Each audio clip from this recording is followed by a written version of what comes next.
Esse mês foi marcado pelo dia, o primeiro Dia Nacional da Consciência Negra, e é sempre importante trazermos, sempre estará, inclusive, na nossa pauta aqui do Jornal da Mix, assuntos que envolvem o racismo.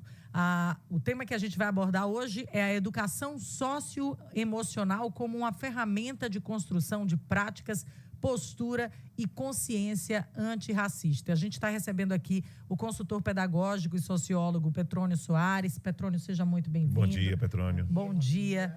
Não basta ser ativista ali e falar sobre racismo. Temos que ser antirracistas até pelas consequências socioemocionais, psicológicas que isso traz em comportamento na sociedade, é isso? Exatamente. Bom dia, né? Quero primeiramente agradecer o espaço, né, em nome da Hug e pessoalmente também, por estar abordando um tema tão importante, né? Porque quando a gente fala de racismo e da escola enquanto instituição, a gente percebe que lá é um dos espaços onde o racismo mais se prolifera, né? E quando a gente fala isso, a gente está falando sobre dados estatísticos, né? Tem pesquisas do IPEC, por exemplo, que nos mostra que dos entrevistados que foram realizados em uma pesquisa em 2022, 38% desses entrevistados relataram que o ambiente escolar é o ambiente onde mais ele sofreu racismo, né? Então, e a gente tem que perceber que a escola é um espaço onde a gente compartilha valores da sociedade maior, né? Da instituição maior que é a nossa sociedade. Então, é mais do que necessário a gente estar trazendo esse debate, né? Linkando a educação socioemocional com o combate ao racismo, né? Com as práticas antirracistas dentro dos espaços escolares. O preconceito e a prática mesmo de ferir, né, toda a origem, a integridade de um homem acaba sendo muitas vezes de forma silenciosa, né? Eu gostaria que você falasse como é que tem sido essa realidade nessa troca de conhecimento e nessa propagação também dessa importância em respeito ao próximo. Certo. Quando a gente fala sobre racismo em Brasil, é interessante a gente perceber que a gente vive sobre o mito da democracia racial, né? Que foi uma ideologia muito fortalecida, principalmente no início do século XX, né? Onde trazia-se a ideia de que o racismo ele tinha acabado aqui no Brasil, que as diversidades conseguiam conviver de forma harmônica, né? Só que a nossa prática social e as estatísticas que a gente tem hoje em dia faz a gente perceber que isso não passa de uma falácia, de fato, né? Que o racismo ele está presente e, apesar de se manifestar muitas vezes de maneira muito sorrateira, ele é muito perceptível. E quando a gente fala sobre a ideia de combater o racismo dentro das instituições, da escola, e de como linkar isso com a educação socioemocional, é interessante a gente perceber que a prática antirracista, ela passa por 3 tipos de consciência, né? A consciência individual, onde a gente resgata o diálogo sobre si, né? A busca de si, que a gente sabe que na sociedade que a gente vive, o homem e a mulher preta têm uma certa dificuldade de manifestar seus valores, seus símbolos, aquilo que você acredita, até a própria questão do estereótipo mesmo, né? Em segundo lugar, é interessante a gente perceber a questão da consciência social, que a partir de um pensamento crítico, a gente conseguir fazer a leitura do racismo, conseguir perceber essas relações de poder, onde isso se manifesta, e é aí onde entra o papel importante da educação socioemocional. É a gente conseguir lidar, né? Filtrar, exato. E lidar de maneira assertiva também. Perfeito. Com essas situações, né? A gente precisa estar bem consigo, entender sobre a gente, entender sobre a sociedade onde a gente está inserido e ter um emocional regulado para que a gente consiga, de fato, lidar com essas situações que são cotidianas. São situações que, inclusive, foram abordadas na pesquisa do Datafolha, que saiu na quarta-feira, e que mostrou que 56% dos entrevistados negros relataram que já vivenciaram alguma situação discriminatória. Um olhar de desconfiança, alguma situação ali de preconceito num ambiente que é de um espaço público e que deveria ter sido, naquele momento, tratado de forma igual aos outros. Então, isso, de fato, ocorre. Não é fazendo aqui, destacando. O povo fala hoje que tudo é o povo negro, tudo é mimimi. Não, gente, não é mimimi. A gente precisa realmente tratar esse tema de forma séria, porque o racismo está e continua enraizado na nossa sociedade. Petrônio, vocês sentem isso na pele, de fato? Exatamente, né? E se tratando especificamente do espaço escolar, houveram vários avanços, a gente não pode negar, né? Como a lei, por exemplo, sancionada em 2003, a 10.639, que traz para a nossa grade curricular a obrigatoriedade do ensino afro-brasileiro, né? Das práticas, dos símbolos. Só que isso ainda é uma coisa que a gente percebe muito no campo da teoria, né? A gente precisa avançar e, sobretudo, nos espaços escolares, não tratar isso simplesmente como algo pontual. A gente percebe que a gente obedece muito um calendário e coisas específicas e cotidianas, como a questão do racismo, né? A gente vai lá e trata só no mês de novembro, muitas vezes. Então, eu acredito que existem os avanços da lei, por exemplo, que a gente citou aqui, mas muito ainda precisa ser feito de forma prática, de fato, né? Para que a gente consiga, de fato, avançar também enquanto indivíduo na sociedade, né? Porque muito se questiona sobre as leis de incentivo, sobre as políticas de cota, por exemplo, né? Dentro das universidades. Mas quando a gente traz esses assuntos, a gente não está falando sobre ser menos ou mais inteligente.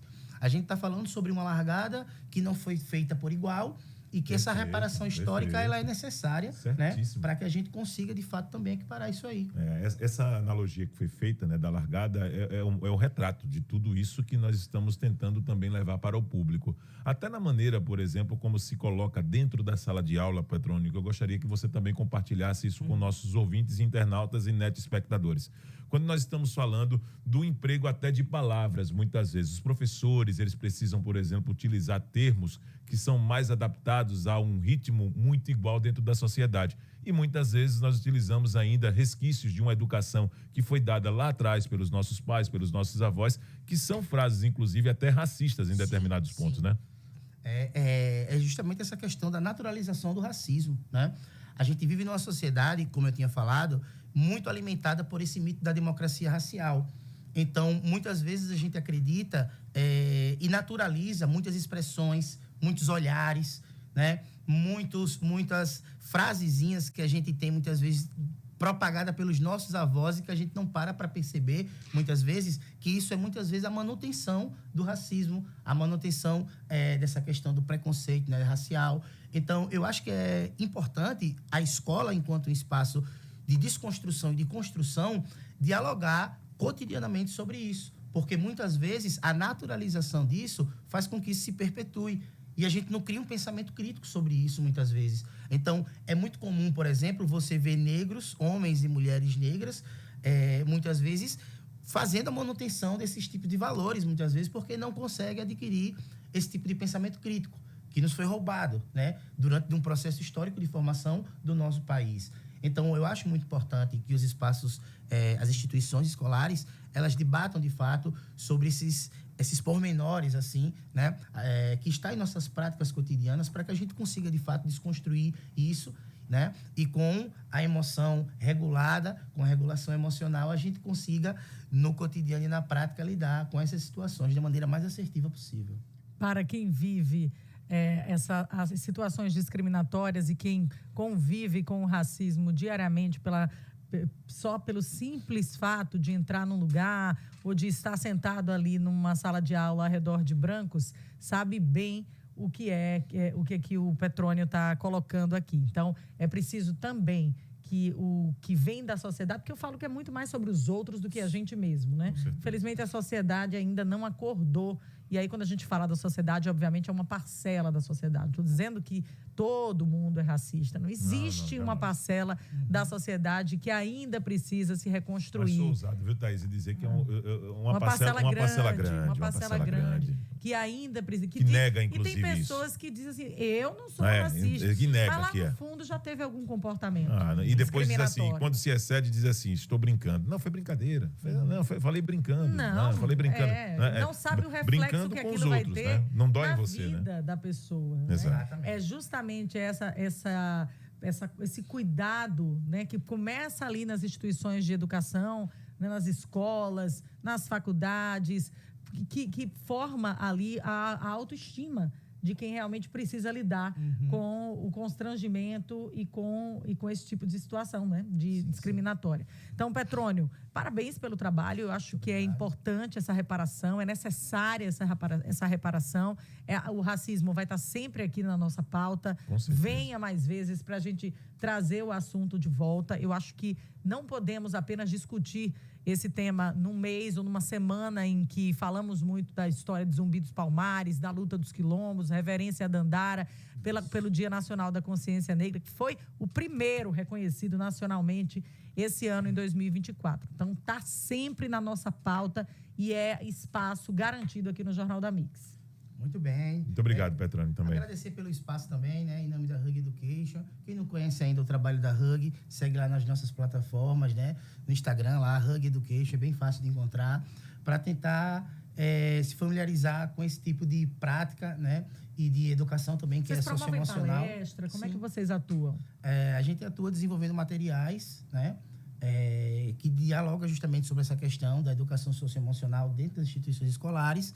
E a gente também trabalha com palestras. Top. Tem vários tipos de materiais. Quem tiver curiosidade, dá uma olhadinha lá. Como é o Instagram? Hug Education. Hug Education. Tá bom, Muito vamos bem. lá pro Instagram para ter todos os detalhes. Um abraço a todos e todas que nos acompanham. Um abraço. 7 da manhã, 37 minutos em Maceió. Nós vamos